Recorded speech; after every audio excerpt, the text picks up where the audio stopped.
Within the diseases that are of concern for this community, what role does gender play? As far as going to see the doctors and getting medical care, women tend to want to go and want us men to go to the doctors more than we do ourselves. And so I think gender plays an important role in terms of whether we get the kind of medical care that we need. My husband doesn't want to go to the doctor. He prefers to do his own medicating. So that's an issue that we have to get over. Are there cultural or traditional topics that are not appropriate or considered acceptable to talk about? Well, the one major issue that is not acceptable to talk about in terms of health care are those issues that relate to the mind, mental health, that those are taboo just to talk about.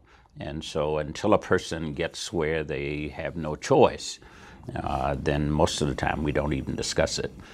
The other issue for children and teenagers that is a growing issue is suicides.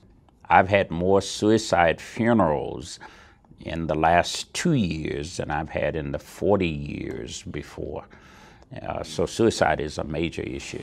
Is substance abuse an issue at all? Well, we talk about it in our home because we have family members that are involved in that. And so because of that, it's at the forefront of some of our conversations. And, you know, it's a tough subject to talk about as far as trying to encourage someone versus enabling someone. And so, you know, we've had lots of discussions about trying to do things based on your head rather than your heart. And that's a tough one because we come from different backgrounds, and he likes to respond one way and I like to respond another way as far as treatment. Older teenagers, though, do have substance issues. We think, for the most part, it starts with the experiments that somebody challenges them to try this or to try that, and it starts with the experiment. And the older they become, then the more they tend to turn to the issues. So what about the impact of childcare expectations on the health of women and men in your community? Who's expected in the home to take care of the child? I mean, we could go for generations. We know that the mom's going to stay home and take care of that kid. Dad's going to go on and go to work. But then if you are a single mother and you have these 3 children and you have a job, Right. Maybe getting off from work is not a choice that you can make, because your employer will not let you leave to take Johnny to the hospital without docking your pay or something punitive.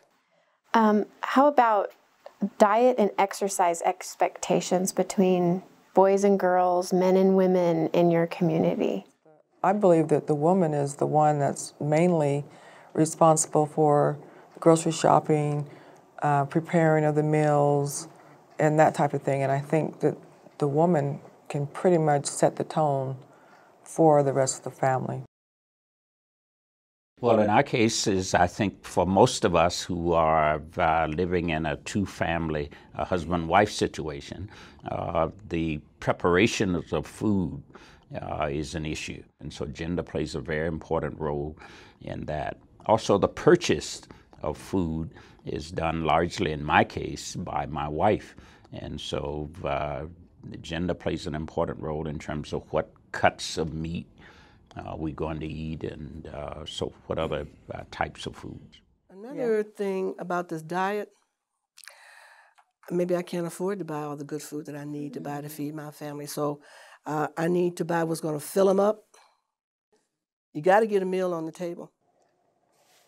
But I think men, at least in general, do often get much more exercise than women do. Maybe not much more, but a different kind, because like she said, washing the clothes, going up and down steps, cleaning the house, running errands, women are getting their exercise. But men, They tend to do this around game thing, shoot a couple hoops, shoot hoops for a while, do different things, play golf, whatever. So it's within our community, we do exercise, just we don't all go to the gym like it's advertised on the TV. Sometimes it's time. You don't have time. If you're a working mother or working parent, then you get up, you get your kids ready for school and everything. Then you're off to work, and you come home. You gotta make sure dinner. If you're good, homework for the kids, the children, make sure they do their homework. Everything is done. By that time, it's 10 o'clock at nighttime. You're too tired to do anything but get in the bed to get up the next morning to start all over again. What would you like researchers to know if they are interested in working with your community? They have to be sensitive to us. They have to treat us with dignity. I think that, for me, is the number one. I don't want to be invisible, and I don't want them to treat me like I'm invisible. We've got to first develop trust with the medical provider. Our community still has a great deal of suspicion about what medical providers are about. If they're drawing blood, we want to know why, and all of that's because of a whole history of distrust.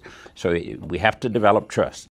With my husband, he has issues from his past because he's from the South, and there was a lot of distrust with the medical profession. And so even though we're not down south, that attitude has kind of followed him here.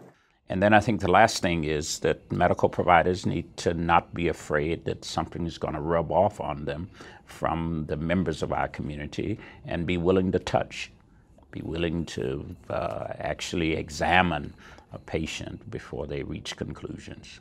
I actually have been to a doctor. I was referred to someone, and he had to look at my skin, and I felt like he was afraid to touch me. I just felt like, oh, he's probably never seen a black person in his life, and it's coming out. And so I think if there were more people of color, or even doctors who were more sensitive to our needs, because I think some of our needs are different from those of other races. And to me, there needs to be some more training involved so that they're sensitive, so that they are compassionate, and we want them to validate how we feel and not discard how we feel. Well, in our community, still the most trusted person is the pastor of a church. I've got a whole file of doctors who I recommend to people for different kinds of diseases and sicknesses that they have, because these are people who have a proven record that they can be trusted, that they're going to listen, that they're going to consider, that they don't mind touching the patients. People invite me to come and be a part of their surgical procedures. Some medical providers are open to that. Others will use HIPAA and other justifications for saying that it can't happen. And as a result, some patients never get the care they need because the person that they trust is not allowed in the room.